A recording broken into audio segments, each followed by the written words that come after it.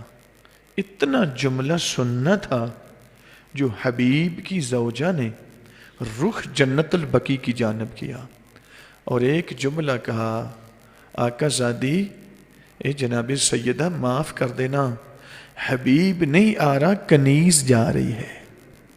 جملہ سننا تھا جو سرکار حبیب کے چہرے پہ خوشی کے آثار طاری ہوئے. کہا میں یہی کچھ جاننا چاہ رہا تھا کہ کہیں تم رکاوٹ تو نہیں بنو گی, ورنہ میں تو وہ ہوں کہ 1000 رکاوٹ بھی ہو تو توڑ کے میں حسین کے قدموں میں اپنے آپ کو گرا دوں, حسین کی نالین پہ اپنے آپ کو قربان کر دوں. میں عرض کر رہا ہوں کہ حجت خدا کے ظہور پر سب سے پہلے کس نے مدد کی ہے؟ مستور نے مدد کی ہے. حبیب ابن مظاہر کو کس نے آمادہ, یہ نصرت ہے. تو میرے محترم سامعین, حجت خدا کے ظہور پر کون کریں گی؟ مومنہ مستورات جو زندگی میں کبھی بے حجاب ہو کر. یہ آج کل ماحول بڑا عجیب ہو چکا ہے کہ مجلس پہ آنا ہو تو پریشان حالت بنا کر آیا کریں. آپ مظلوم کربلا کا پرسہ دینے کے لیے, غریب کربلا کا پرسہ دینے کے لیے, علی کی بیٹیوں کے دربار میں پرسہ دینے کے لیے آتے ہیں, تو یوں نہیں امیر بن کر نہ آیا کریں یا اپنے آپ کا بناؤ سنگار کر کے, نہ اس طرح نہ. جب آپ یہ بھی کہتے ہیں کہ مجلس میں امام سجاد بھی آتے ہیں, علی کی بیٹی بھی آتی ہیں, تو یہ بناؤ سنگار تیرا دیکھ کر وہ کیا لے کے جائیں گی؟ اپنے آپ کا محاسبہ کریں. میرے بزرگ دوست عزیزو, ہر وہ بندہ جو اپنا ہر عمل اپنے امام کی بارگاہ میں پہنچانے والا ہوگا, غور کریں, رشوت لینا ہے, عمل پہنچانا امام کی بارگاہ میں, موسیقی سننا ہے, عمل پہنچانا امام کی بارگاہ میں. کیا پہنچانا چاہتے ہیں؟ شرم نہیں آتی کہ وہ آیت تطہیر کے مصداق ہیں اور میں پہنچا کیا رہا ہوں ناپاکی اور آلودگی؟ نہیں. اس امام کی سپاہ میں اگر حصہ بننا چاہتے ہیں اور ان آنکھوں سے علی اکبر کو دیکھنا چاہتے ہیں, ابو الفضل عباس کو دیکھنا چاہتے ہیں, تو اسی سپاہ میں دونوں ہستیاں ہوں گی. ان آنکھوں سے دیکھیں جتنا جی چاہے، اور جنگ دیکھنا ہو تو اسی سپاہ کا حصہ بنیں، اور سپاہ کا حصہ بننے کے لیے اپنے آپ کو آمادہ کریں، اپنی تیاری کریں۔ میرے بزرگوں، دوستو، عزیزوں، اللہ آپ کو سلامت رکھے۔ وقت مکمل ہو گیا، لیکن 5 منٹ میں تھوڑا سا مصائب پڑھنا چاہتا ہوں۔ فضائل جتنا پڑھ لیں، احکام جتنے بیان کر لیں، مجلس کی زینت بڑھتی ہے۔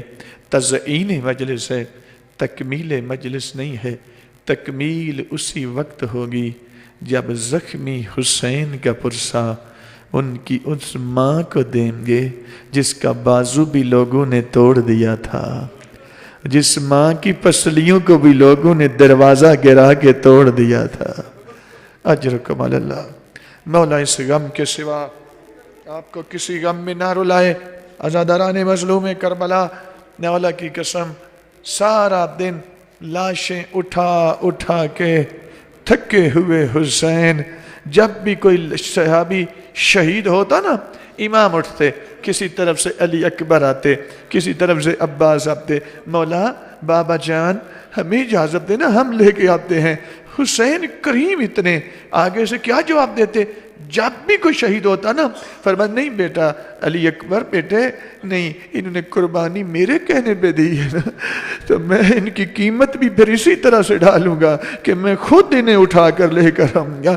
صبح سے ظہر تک جتنے بھی شہید ہوئے ہیں، حسین نے ایک لاشا بھی کسی اور کو نہیں اٹھانے دیا، خود میرے آقا اٹھاتے رہے ہیں۔ اور پھر بعض دفعہ میرے مولا کو جنگ کرنا پڑتی، اور پھر جا کر وہ لاشے تک پہنچتے، اور امام اس لاشے کو اٹھا کر لے کے آتے۔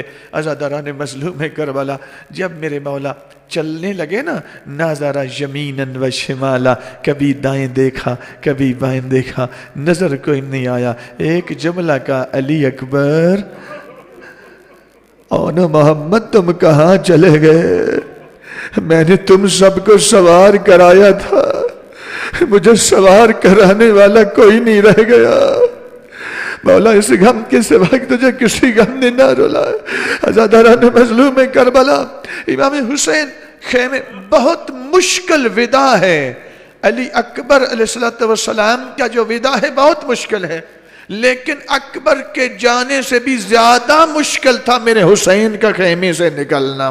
کیوں؟ جب علی اکبر گئے تھے پیچھے یہ تو تھا نا، پیچھے کوئی ہے تو صحیح نا، لیکن جب میرے حسین جانے لگے اس وقت تو دیکھتے تھے یا سکینہ تھی یا زینب کبریٰ تھی یا بیمار بیٹا جو خیمے میں غشی کے عالم نے پڑا ہوا، پیچھے رہی کوئی نہیں گیا۔ سب سے مشکل ودا عالیہ کے پاس آئے اور کہا کہ عالیہ مجھے 2 قمیصیں دو، ایک پرانی لے کر آؤ۔ پرانی قمیص میرے مولا نے پہلے زیب تن کی، جو انتہائی بوسیدہ، انتہائی پرانی قمیص پہنی نا میرے مولا نے، اس کے ساتھ کیا کیا؟ تلوار کی نوک کے ساتھ اسی کو زخمی کرنا شروع کر دیا۔ علماء مقاتل نے لکھا ہے کہ جب زخمی کرنا شروع کیا نا، اس کے بعد فرماتے ہیں باب جائی دوسری نئی قمیص بھی لے کر آؤ۔ دوسری جو نئی قمیص وہ بڑی قیمتی تھی، اوپر وہ زیب تن کی، 2 قمیصیں پہنی۔ عالیہ پوچھتی ہیں بھیا حسین یہ معاملہ کیا ہے؟ پہلے پھٹی پرانی قمیص تھی، اس کو زخمی کرنے کی ضرورت کیا تھی؟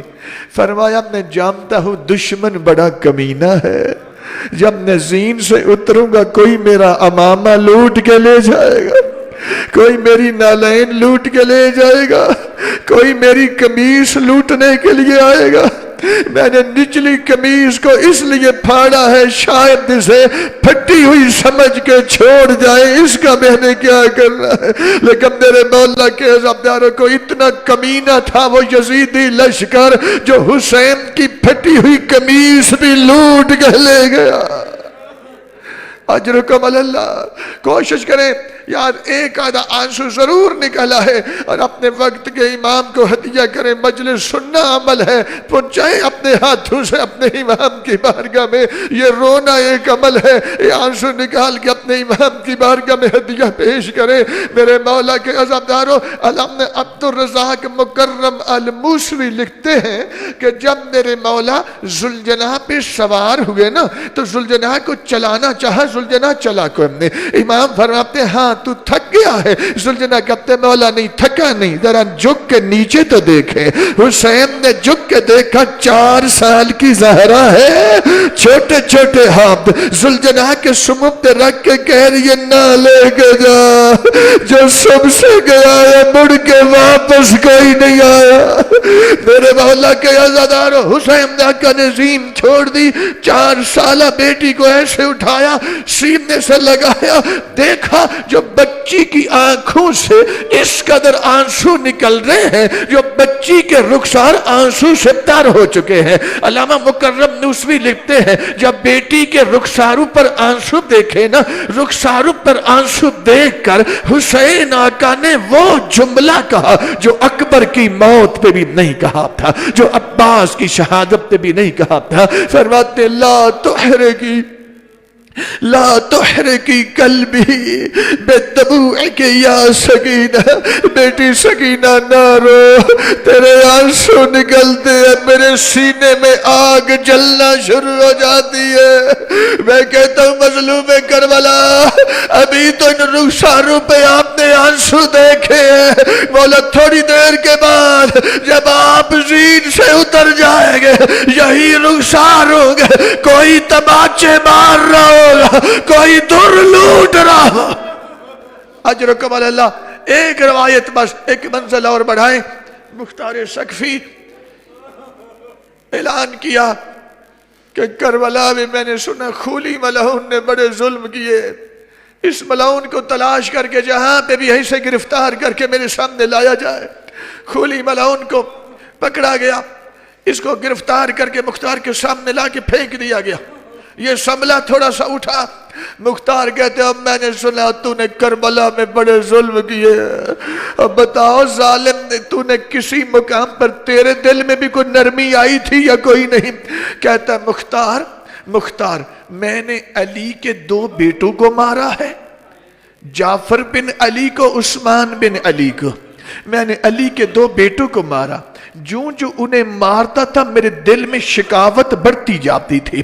میں نے حسن کے یتیم قاسم کو مارا ہے، ابھی قاسم زندہ تھا میں نے سار بدن سے جدا کر لیا، میرے دل میں نرمی نہیں آئی، لیکن ایک موقع تھا جب میں ظلم بھی کر رہا تھا، میں رو بھی رہا تھا۔ مختار کہتے ہیں ظالم بتا وہ کون سا موقع تھا جب تیرے دل میں بھی کم نرمی آئی ہے؟